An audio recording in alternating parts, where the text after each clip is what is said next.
Johnny Depp is one of the big screen's most intriguing and, if you ask me, sexiest leading men.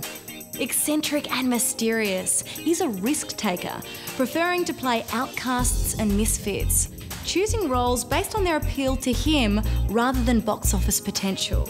Kentucky-born Johnny was a wild teenager.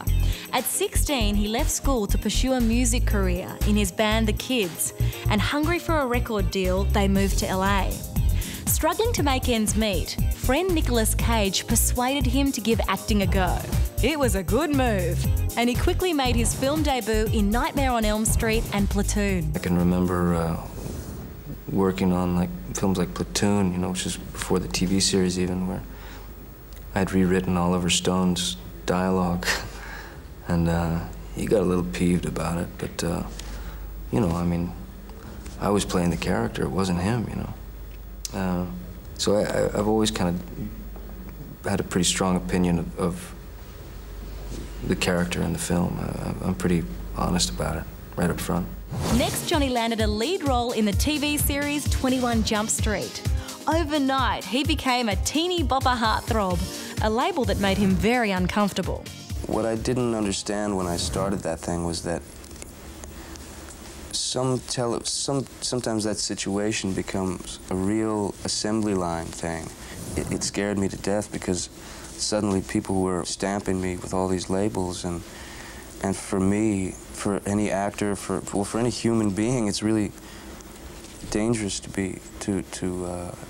buy into that label, because I think it's very limiting.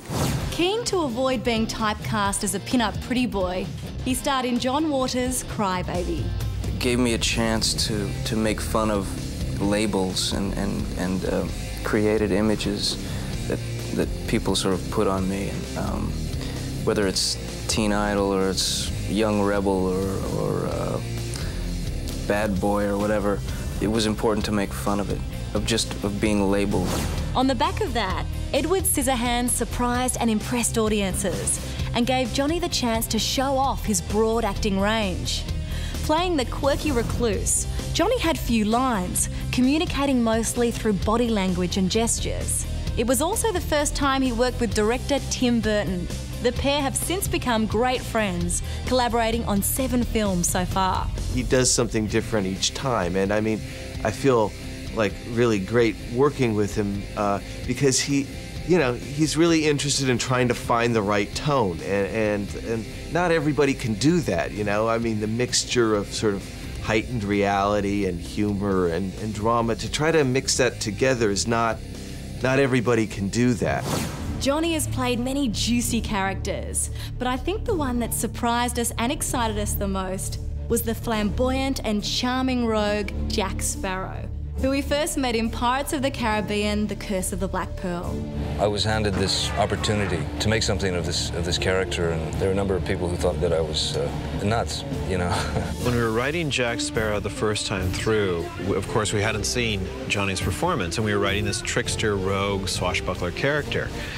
Johnny's performance was absolutely correct to what we wrote, but nothing like we imagined it would be. As Jack Sparrow, Johnny redefined the traditional pirate persona, using rock star Keith Richards and cartoon character Pepe Le Pew as inspirations.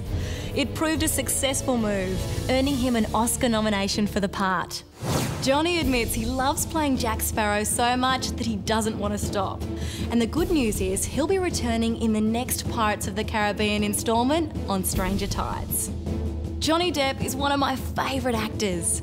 Mysterious, sexy and free-willed, he's a true artist. He's known for playing unusual and oddball characters, and is a risk-taker, not motivated by fame or fortune. And I think that's what makes him a true star.